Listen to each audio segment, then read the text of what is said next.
For the hungry and thirsty, November 5th, from a devotional entitled God's Amazing Grace by Ellen G. White. Blessed are they which do hunger and thirst after righteousness, for they shall be filled. Matthew 5:6. Would that you could conceive the rich supplies of grace and power awaiting your demand. Those who hunger and thirst for righteousness will be filled. We must exercise greater faith in calling upon God for all needed blessings.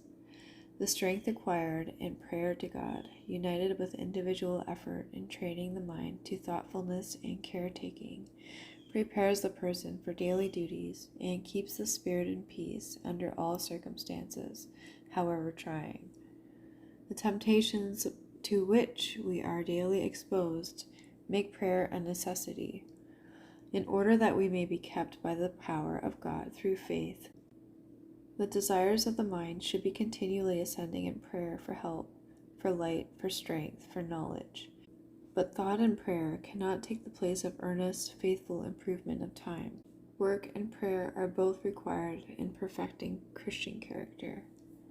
We must live a twofold life, a life of thought and action, of silent prayer and earnest work.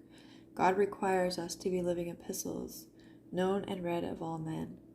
The soul that turns to God for its strength, its support, its power, by daily earnest prayer, will have noble aspirations, clear perceptions of truth and duty, lofty purposes of action, and a continual hungering and thirsting after righteousness. Let us realize the weakness of humanity and see where man fails in his self-sufficiency. We shall then be filled with a desire to be just what God desires us to be, pure, noble, and sanctified. We shall hunger and thirst after righteousness of Christ. To be like God will be the one desire of the soul. This is the desire that filled Enoch's heart, and we read that he walked with God. He studied the character of God to a purpose. He did not mark out his own course or set up his own will. He strove to conform himself to the divine likeness.